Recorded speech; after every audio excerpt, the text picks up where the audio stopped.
months. sea también la ocasión It is also para the decirlo time to buscando la state armonía. seeking harmony, Porque uno de los males que ha because tenido la one política of the social en América greatest Latina ills in ha social sido in Latin fustigada por American quienes social quieren ills sembrar is la because lucha de there clases are y those buscar that la want to confrontación entre establish empleadores struggle amongst the y classes and a trabajadores. fight between Y employees yo and lo he dicho, employers. And eso I've lo único que stated hace es this. fracturar una sociedad. This the only thing that does is fracture our society, and we need to look harmony between employer and employee. That's what I believe in three parties, why it was in the commission the first time a president there sitting down, and amongst business, the government and workers, we had the greatest increase of minimal salary, the greatest increase in transportation subsidy.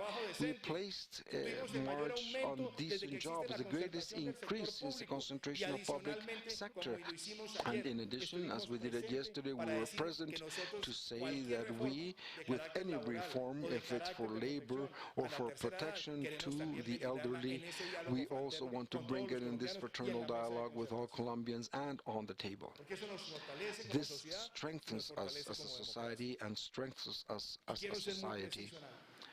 And I'd like to say very specific in something. We have had these indicators, and yes, they have come from motivation, but does not bring triumph to us or complacency. We work every day, and quite clearly the resiliency of the Colombian economy is under test. And they have these indicators of growing above the Oecd worldwide and regionally, assuming perhaps the migratory crisis that Latin America has seen. This just demonstrates our strengths and what we will be able to do if we're able to solve it, and when we begin a transition towards institutional recovery in Venezuela. $7 billion that we lost at them, despite of losing our main partner, our economy still shows its solvency in adversity. All this, dear Angel, Jolita, Mario, and dear President of the University, is to say that when we speak about equality, we're actually looking for a sublime purpose of growth. Here is where we have the greatest challenge, how we will always be able to get to more regions. And this will lead me to make a statement. We have consolidated these indicators with a reduction of the fiscal deficit. And this year, we're going to have the first primary superavit in will it be worthwhile? That is the question.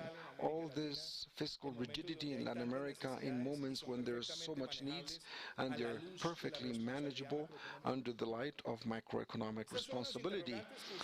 These are the question marks that you in multilateral organisms should ask yourselves, and also in this meeting, because when you have this tax and you want to achieve all the objectives, you also have to ask yourselves, there are rigidities that we ourselves impose on ourselves and that not necessarily go against the best prudence or the best practices. In fact, there are many countries of the Oecd that does not have this rigidity and that have achieved great social achievements and great fiscal achievements. So good to have this debate. We will continue following the path of fulfilling our rule to demonstrate that we're able to grow, to improve welfare, to improve the social budget, to better focus it, but also to do it within the framework of this fulfillment of what we have defined before the eyes of the world. But the message, and with this I'm going to close, is that equality is not gas. Equality is not undefined. No, equality is plausible, real, and it comes together every day when we close gaps. And perhaps the most important of the tasks that we have today is that in all fronts we should be able to accelerate the process of closing the gaps, consolidating equality when we're achieving levels of growth. We have great tendency always to have the sons of exacerbation only in their own political interests. But I believe, and I'm going to state it as a president that does not have its re-election before him, I am not a candidate. I am at this time proudly governing this country, and I will invite you to all of you to think more in Colombia and less in the things that we have from day to day. And I do so with the ease that I have governed with all governors and mayors thinking about their success, because their success is the success of Colombia. And I'll do the decisions that Colombians freely take this weekend.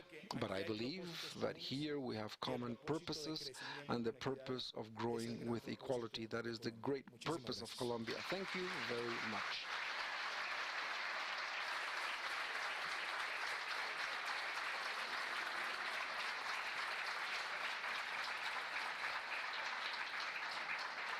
Le agradecemos mucho al señor I'd presidente like to su thank participación en Mr. esta President for his conferencia, participation in a this todos los conference, asistentes to all the y medios de attendees comunicación que nos and acompañan. the media Les that are with pedimos, us. por We would favor, ask you to mantenerse en please sus lugares maintain in mientras your el señor seat presidente y su while the comitiva President salen and del his lugar committee will y leave continuamos con el the desarrollo hall, del and then evento. we'll continue with the event.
Muy bien. Much.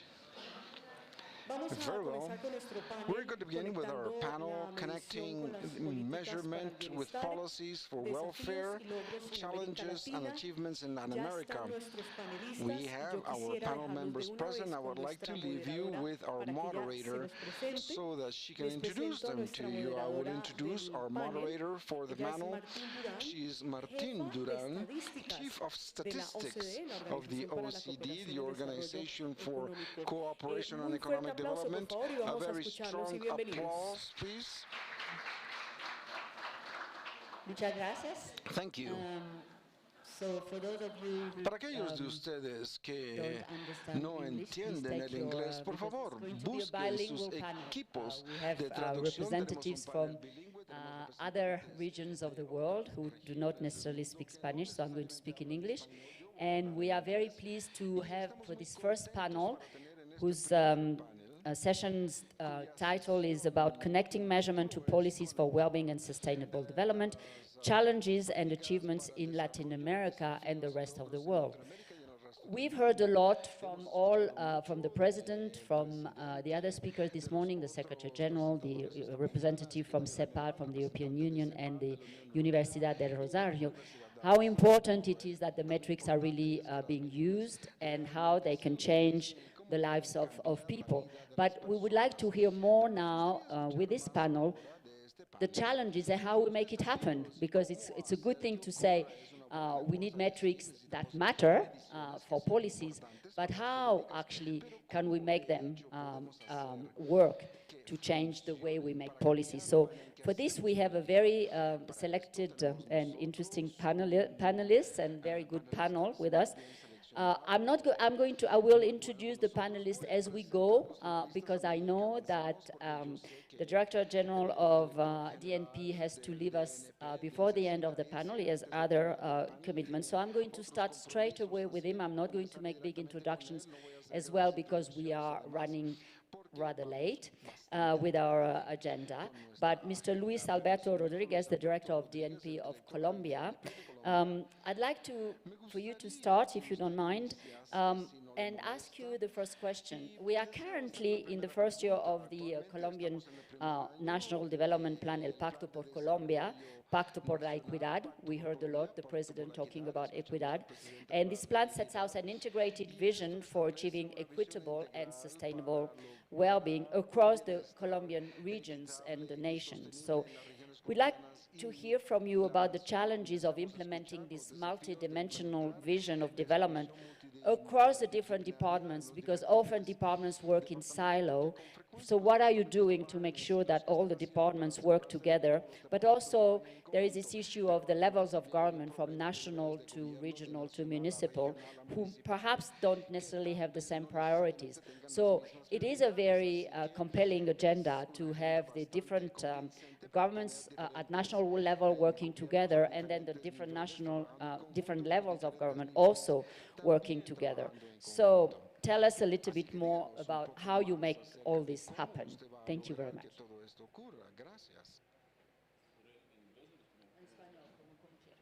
Well, I think we need the English one this time. But basically, if the government will, we're trying to think the problem and also see the solution to all the challenges that we have in the implementation process of the National Development Plan in three parts. The first one is actually that Colombia has been working a lot in institutional framework strengthening, and we can use all this institutional framework to work. The President just mentioned, for instance, one of those that actually is very important for us is the fiscal rule. But we have another one. We have the National Development Plan and all the framework that we have around this. We have also midterm fiscal framework. We have a constitution that actually give us many examples and many tools to implement our policies and these kind of things. So basically, sit down in this institutional framework, we can deliver everything that we included in our goals in the National Development Plan, but also all the challenges that the country has been seen in the recent month that actually has been during many decades also. So this is like the first step that we have, and we follow, we fulfill definitely all the goals in this arrangement, and we think that that can be very helpful to our targets and national development plan. The second part is actually an opportunity, and is the political cycle in Colombia just finished at the municipal and departmental level at the end of this year.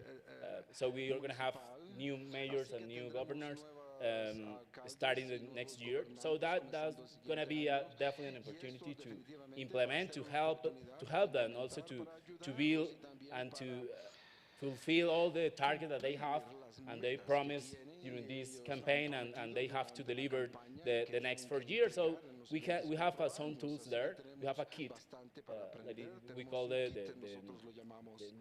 nuevos mandatarios territoriales kit, and actually is like a tool to help them to build all the local development plan. And we pretend definitely that they can include all our targets and our vision in their plan. So that can be an opportunity. And the third part that we think that we can work, and is the way to face all the challenges that we have, is basically using and follow all the metrics. That's why for the government and for the National Development Plan department was very important this event, and definitely we're glad to share this panel, this event, because we think that definitely following the goals, for instance, the goals that we included in the National Development Plan that are related to the Sustainable Development Goals, help us to relate and connect all the goals at the global level, but also to the local level. Can I follow up with a question on this? How can you ensure, for instance, I mean, you may have the targets, you may have, the government has, and you in the DNP have set up those goals and those targets with the metrics, so you can see where you're heading to and you can measure progress towards delivering on those goals. But how can you ensure that the departments, like for instance, let me be concrete, that the environment department is going to work with the health department together, for instance, on the environment that would help achieve the health goals, that they will talk to each other, and the health minister department will not just follow the SDG goal on health, but will also be interested in the SDG goal on environment, so that they can deliver better health through better environmental policy, for instance. Those cross-cutting and inter-department issues, how can you ensure that this actually takes place? Well, that's a good one, and let me go back to the first thing that I mentioned in the previous question, and is basically the institutional framework should be the way to implement and to follow all our targets. And actually, we saw it not only in the fiscal side, not only in the development side, but also even in the new environment that Colombia is accessing this week, becoming member of the OECD. And we basically, at the beginning of the process, and we started the government, we take out in some way, all the work that the previous government have been done in this part of the agenda, but also we decided to sign, the president signed it actually, a resolution, an administrative document that created like a work team, and something like that. It's basically a high-level panel that is delivered by the vice president and also all the ministers, in which we can align all our accession process, and basically we can deliver all the multidimensional problem that we have. We included even the work that we just finished this year in the development national plan, and we included in this high-level panel. and we can arrange all the coordination work that we need in this problem, and we think that that could be helpful. And I would like to finish at that because I have to run out exactly to this high-level panel with the Vice President and Mr. Gurria, and that's like the device. The institutional framework should be the device, not only to coordinate the goals, the targets that the government, the national government has, but also all the goals that local government should have in their local development plan in the future. No, you have to run, but I think it's one lesson that we can perhaps then discuss later on is the fact that there's a need for some institutional frame or institutional framework for this to work. Otherwise, if you don't have, first of all, leadership, as we heard, I mean, the president was very strongly, obviously committed to this agenda, but not only leadership, but also some new institutional arrangements. Otherwise, you can't assume that things will work out just because you have decided on targets and you're publishing the metrics. So thank you very much for your participation, for the work you're doing, and of course, now that you are a member of the OECD, I'm sure there will be many opportunities to work together afterwards. So thank you. Thank you. So while you go, I'm going to move so I don't leave an empty chair between us. And I'm now going to give the floor to Mr. Carlos Alberto Pereira Olmedo, who is the Minister, Executive Secretary, Secretariat of Technical Planning for Economic and Social Development of Paraguay.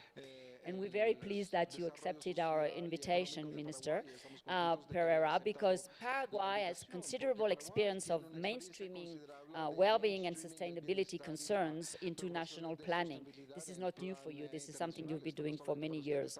And in particular, your long-term national development plan, Paraguay 2030, uses an adapted version of the Social Progress Index, and we have here our friend from Social Progress Index, to measure well-being and get sustainable development priorities, focusing on priorities that were selected.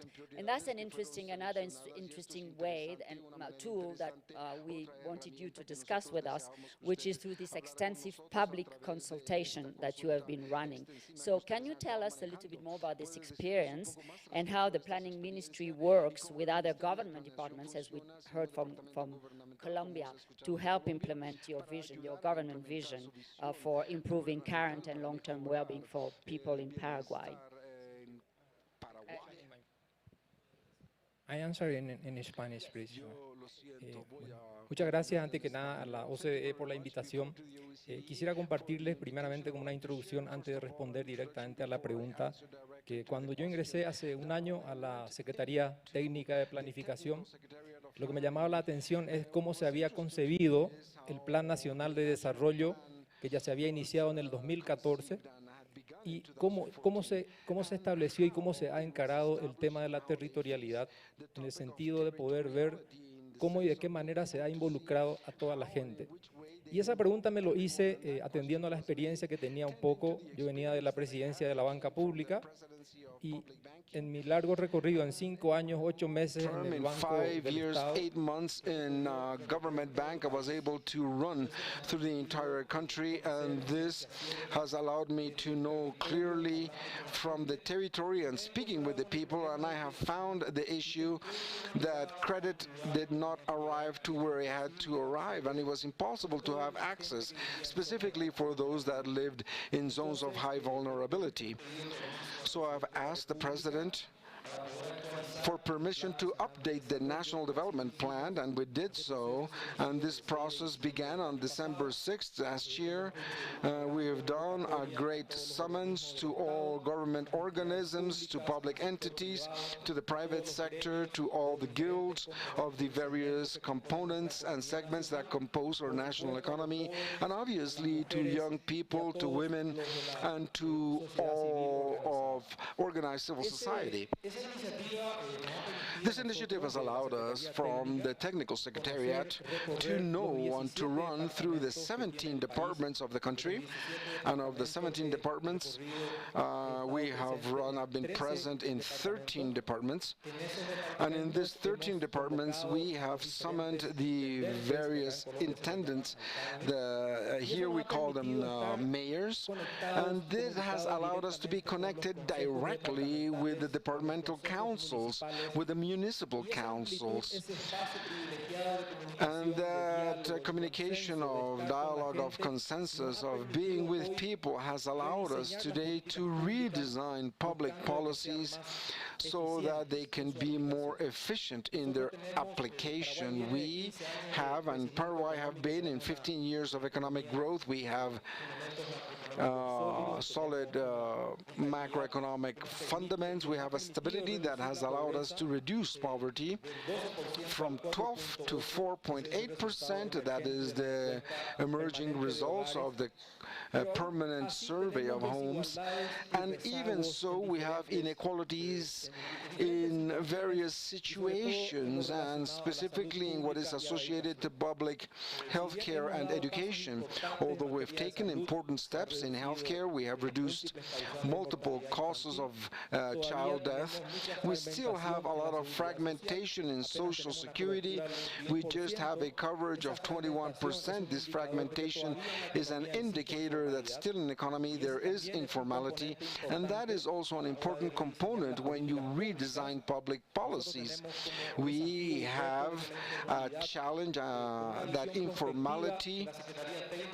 In technical secretariat, we have placed a focus on productivity, specifically to be able to break down productivity. We have run through the country, we have analyzed, we have listened to people, we have listened to the concerns, we have identified the unsatisfied needs, we have identified opportunities that young people ask, specifically young people.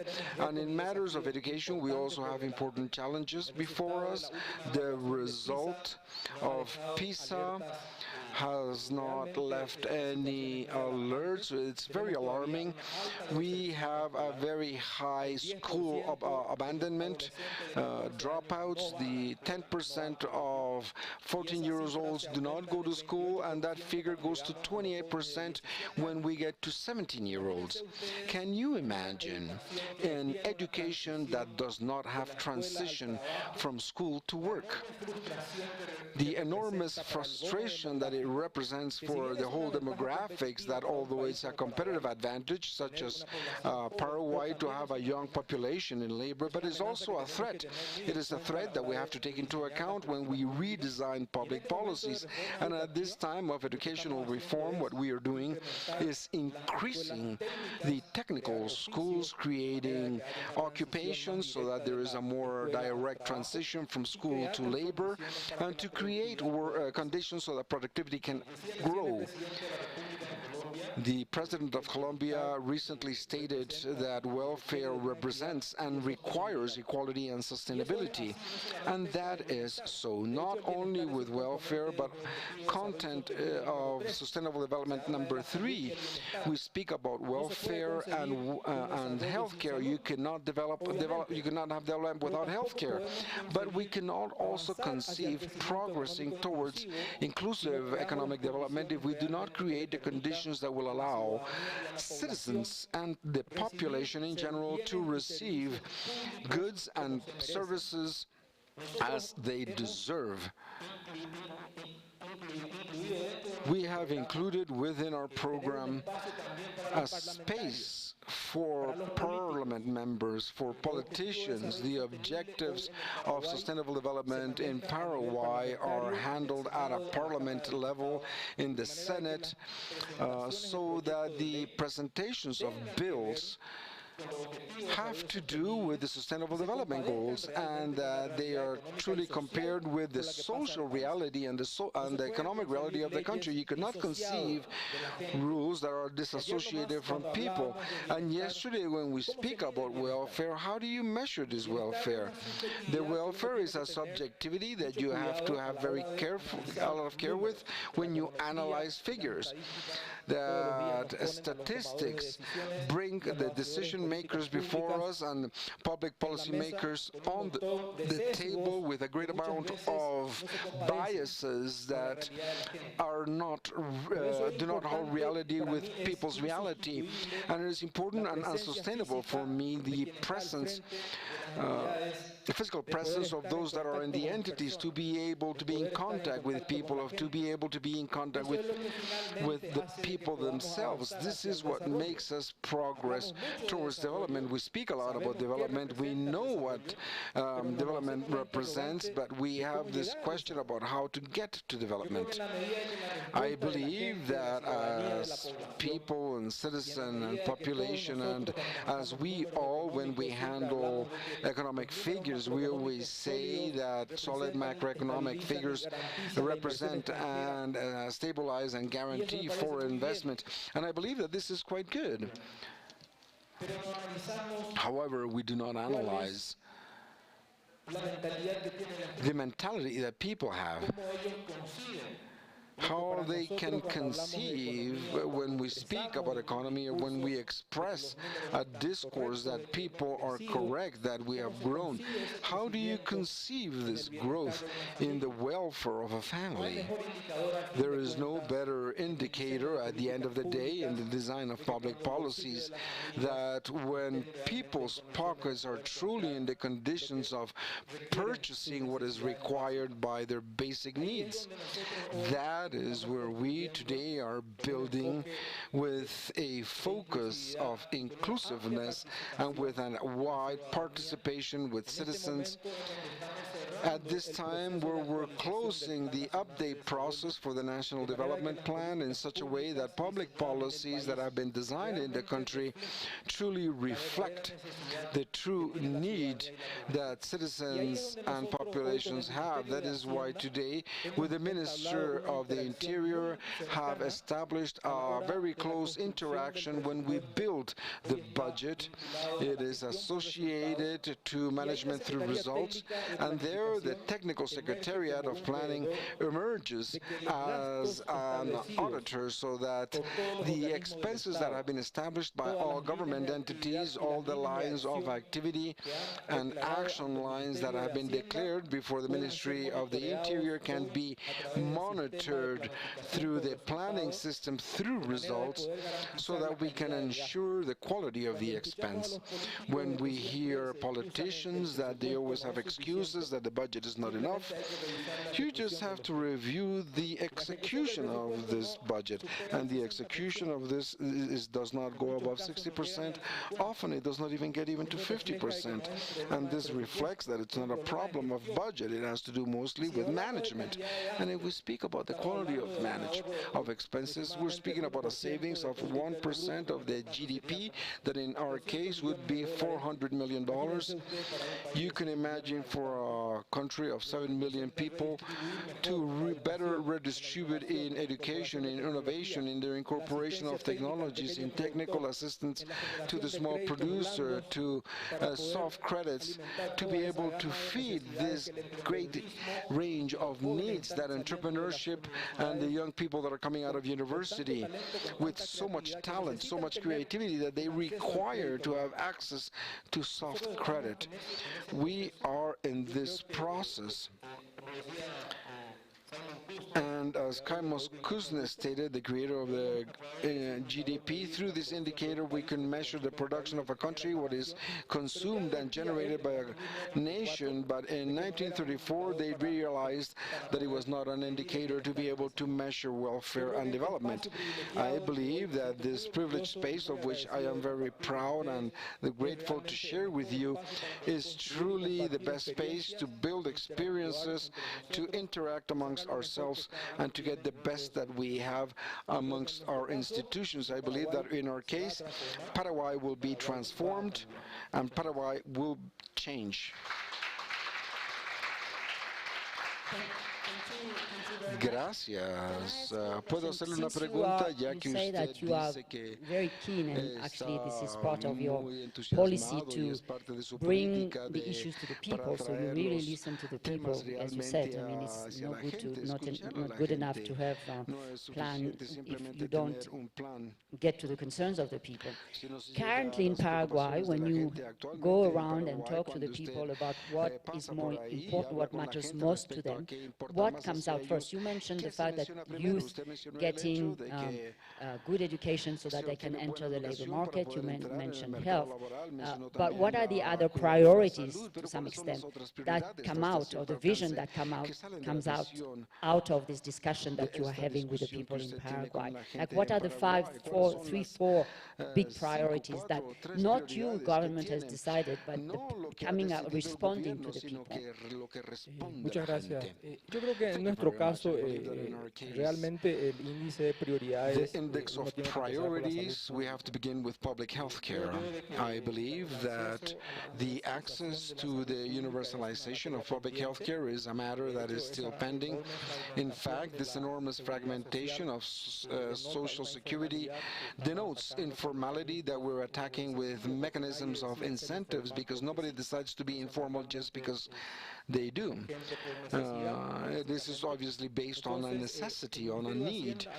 So the Ministry of the Interior has have structural reforms that has to do with the creation of spaces so that productivity can allow generating better conditions of work so that young people might have the opportunity of working. And in matters of education, we are at this time beginning an educational reform, very deep.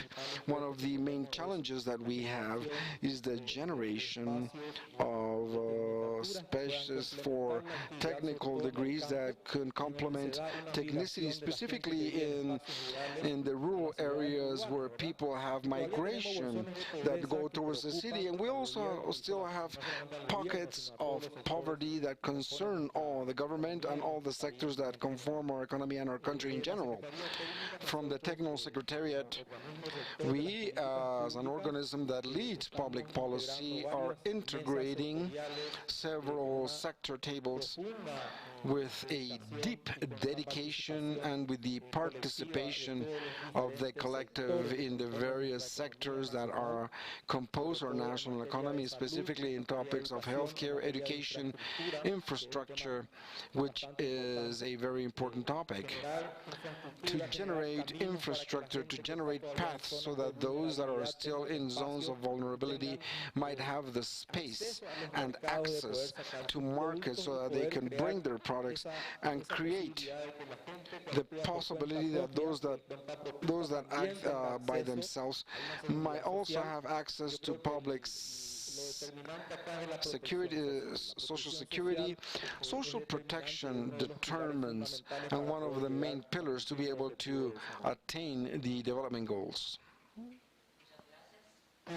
We now move on to Alenka Ahora Smekos, pasamos who's a Alenka Secretary General of the que es Alpine secretaria Convention, general de la but Convención also was a Alpina, former minister in pero también Slovenia. fue You el were exministro en recognized many Eslovenia, times, fue Alenka, reconocido muchas by veces the OECD Alenka Secretary por General, la secretaria and general de la there's a good OECD, reason for y hay una that, buena razón para because you eso, were porque usted previously minister responsible anteriormente fue la for ministra development, responsable strategic para projects, and cohesion desarrollo de in the proyectos Slovenian government, específicos y where you cohesión en el oversaw gobierno the esloveniano, establishment of a donde national vio el development strategy establecimiento de una estrategia de that desarrollo drew on nacional the well-being que approach that was sacó fully el aligned enfoque with the de SDGs. bienestar que estaba And we're alineado very con los proud at the SDGs, y OECD to have estamos muy accompanied orgullosos you de in que this desde aquí lo ha process acompañado en este to develop proceso your para national desarrollar development strategy. su plan But now you de have also estrategia recently been nacional, pero appointed también as ha the sido Secretary General of the asignado Alpine como Convention, secretario general which de la for Convención those of you who Alpina, don't que know is an ustedes que no international saben, es treaty un ensuring tratado the sustainable internacional development of the Alpine que mountain asegura region. el And here in desarrollo Colombia, I don't sostenible have to de la say how región important it alpinista. is No to tengo que decir lo preserve such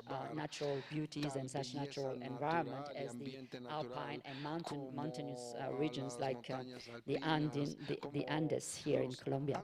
So you have a very valuable perspective, Alenka, from both the national, the regional level, meaning the alpine regional, not at the regional from national, but kind of a mini global level, on putting people and the planet at the center of policy. So we'd like to hear from you both, from your current perspective, but also from your previous perspective as a minister in Slovenia, because you've been in your new role for just a few months, on the, how you identify the priorities that were important, that mattered to the people, and how the metrics that then were needed to actually develop your strategy and then implement your strategy, but also the challenges that you met when you conducted when you were in your position as minister.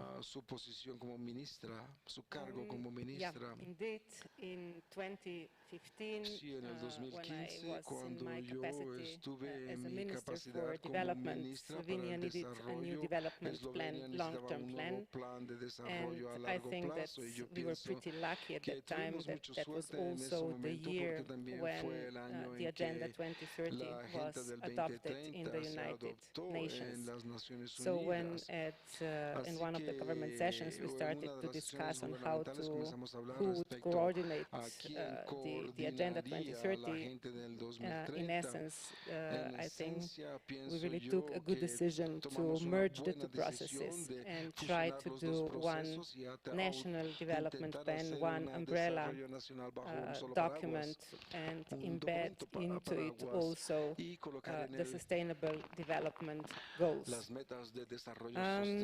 Was it an easy process? No, it wasn't, because we decided to not really just somehow involve all the important and bright people and economists and some institutions in Slovenia, like in previous strategies, but we decided to really go through a broad public consultation. So we involved basically everybody, the businesses, the institutions, the universities, academia, the civil society, individuals, and that was also the reason why the process was very, very long. It took us 2 years to come through and to really adopt the strategy.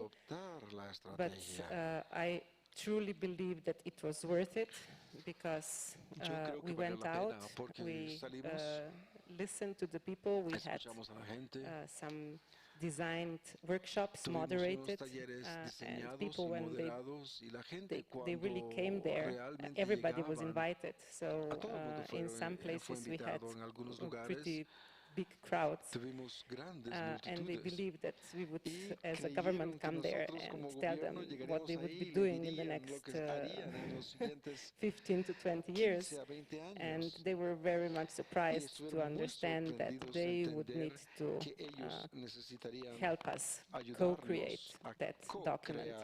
And I think this was the biggest advantage, but on the other side also the biggest challenge, because when you try to do a sort of a sandwich approach, bottom up and top down, sometimes you also get in quite some mess. But at the end, we did it.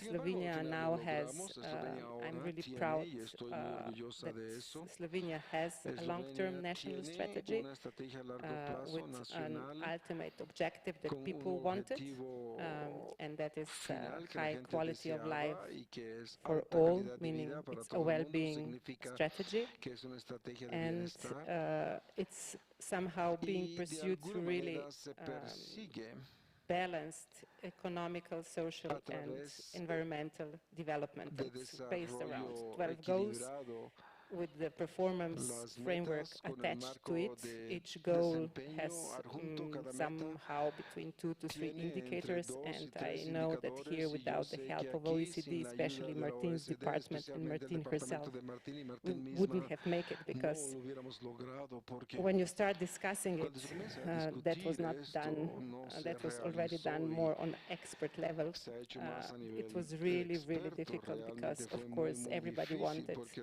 to pick up obviamente the todo el mundo indicators deseaba levantar they los would be, indicadores that would be easily que reached. serían And fácilmente on the other side, logrables, this y is por not otra what we parte wanted, esto es because we lo que wanted to nosotros have the deseábamos, indicators that would porque show where the deseábamos society indicadores is que really realmente headed. mostraran hacia And dónde when you try se to dirigía la understand that, sociedad, y cuando I, intenté entender especially at the eso, beginning, had quite some especialmente al inicio, difficulties, but tuve bastantes it really dificultades, makes a pero difference. realmente se logra So I una always thank diferencia, así que yo siempre Martine Dion and her agradezco team, a because Martín Dion y su what equipo, porque we got from them lo was que really obtuvimos de invaluable. ellos But realmente also, es yes, the Secretary invaluable. General, Además, el in all the secretario general, occasions, he y really en likes toda this ocasión, topic. realmente le And gusta este I think tema. it's a Y win-win yo pienso que situation, es una because I think situación that the OECD gana-gana, did a great porque job, la but OECD also hizo un gran we trabajo, tried to pero do nosotros our intentamos best. además hacer nuestro mejor On the other esfuerzo. side, when my Por otra term parte, as the cuando mi minister ended, I término como just ministro wanted to terminó, yo do, I solamente really deseaba became a passionate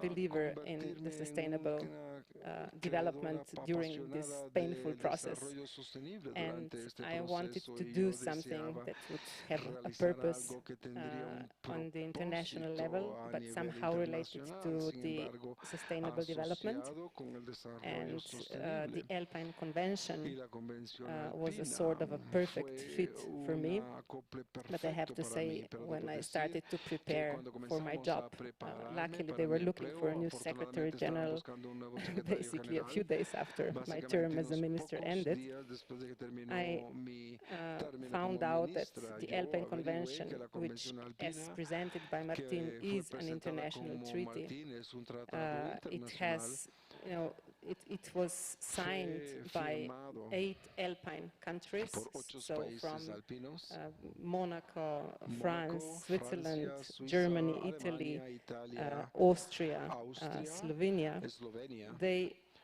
so the whole Así arc, que the todo el idea arco, of a few la idea individuals de unos from pocos individuos those Alpine de countries esos 30 países years ago alpines hace was 30 años that they needed to work era que together and necesitaba trabajar en cooperate conjunto y uh, cooperar if they want to si protect deseaban the Alps and ensure proteger sustainable a los development. Alpes What a vision y they had! I asegurar un mean, desarrollo sostenible. Pero la but they visión que just didn't have a tuvieron vision. They acted on it, no and solamente era tener la countries visión, really sino que signed actuaron the sobre eso, y convention, los and the países firmaron la convention convención, y la still is convención alive aún with está viva, 8 protocols con and 8 declarations, which protocolos y when I declaraciones que started cuando to yo study comencé them, a estudiar, I very quickly realized that they are a rápidamente me di perfect cuenta de match que era with un the acople Sustainable perfecto Development con Goals. los Each metas de protocol on desarrollo sostenible, energy, on cada transport, protocolo en energía, en on spatial planning, transporte, en on planeación tourism, espacial, sobre on land turismo, protection. sobre la protección They de really, on préstamos. soil protection,